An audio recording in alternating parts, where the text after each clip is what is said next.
भारत की अध्यक्षता में G20 शिखर सम्मेलन का आयोजन सफल घोषित हो चुका है। दुनिया भर में इसके लिए भारत को बधाई मिल रही है। यह सफलता इसलिए और भी खास है क्योंकि इसे विफल बनाने के लिए चीन ने अपनी ओर से कोई कसर नहीं छोड़ी थी। चीनी राष्ट्रपति शी जिनपिंग ने आखिरी वक्त पर बिना कोई कारण बताए शिखर सम्मेलन में आने से इनकार कर दिया था, लेकिन भारत को रुसवा करने की चीन की यह चाल उल्टी पड़ गई। इस वीडियो में हम जानेंगे कि G20 शिखर सम्मेलन में शी जिनपिंग के न आने से भारत को किस तरह फायदा हुआ और चीन को ही नुकसान पहुंचा। नमस्कार, मैं हूं स्कंद विवेकधर और आप देख रहे हैं जागरण प्राइम। जागरण प्राइम यानी विश्वसनीय पत्रकारिता।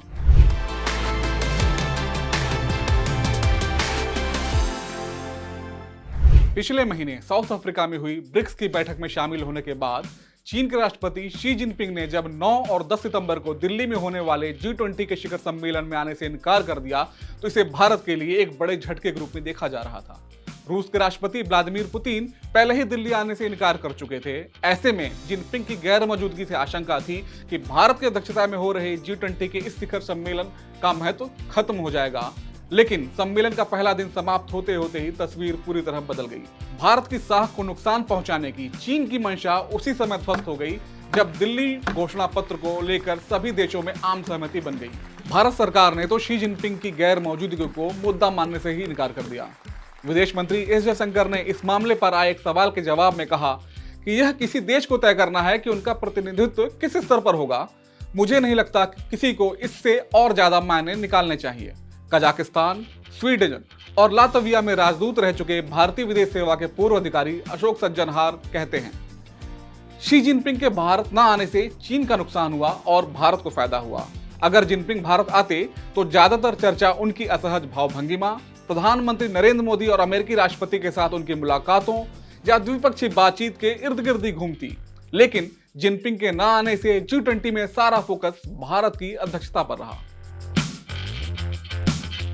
अंतर्राष्ट्रीय मामलों पर करीब से नजर रखने वाले कई विश्लेषक मान रहे हैं कि शिखर सम्मेलन में चीनी राष्ट्रपति की गैर मौजूदगी ने भारत को डिप्लोमेसी की पिच पर अकेले बैटिंग करने का मौका दे दिया।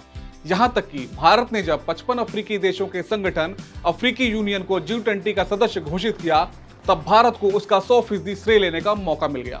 सज्जनहार कहते हैं, चीन अपने आप को ग्लोबल साउथ और खासतौर पर अफ्रीका का सबसे बड़ा पैरोकार बताता है, लेकिन G20 में अफ्रीकी यूनियन के शामिल होने का पूरा श्रेय भारत को मिल गया, क्योंकि इस महत्वपूर्ण मौके पर चीन के राष्ट्रपति शी जिनपिंग मौजूद ही नहीं थे। अगर शी जिनपिंग होते तो संभवतः ये इस उपलब्धि पर बराबर का दावा ठोक सकते थे।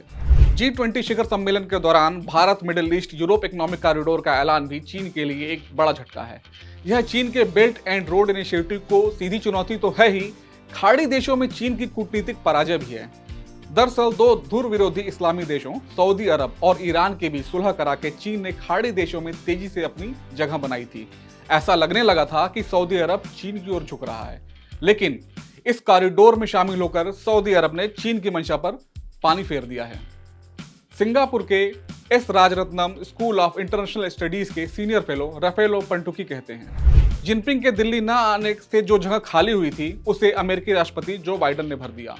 उन्होंने जिनपिंग की गैर मौजूदगी का पूरा फायदा उठाया और विकासशील देशों के साथ संबंध बढ़ाने में कामयाब रहे। बाइडेन ने भारत को सेंट्रल स्टेज में बनाए रखने में कोई कसर नहीं छोड़ी। यदि जिनपिंग नई दिल्ली में मौजूद होते तो ऐसा नहीं हो पाता। अंतर्राष्ट्रीय संबंधों के जानकार मानते हैं कि G20 शिखर सम्मेलन से दूरी बनाकर शी जिनपिंग ने अमेरिकी राष्ट्रपति बाइडेन से मिलने का मौका भी गंवा दिया। एशिया सोसाइटी पॉलिसी इंस्टीट्यूट के गेट्स गिल कहते हैं, चीनी राष्ट्रपति निश्चित रूप से G20 में बाइडेन से मिलने का एक मौका चूक गए।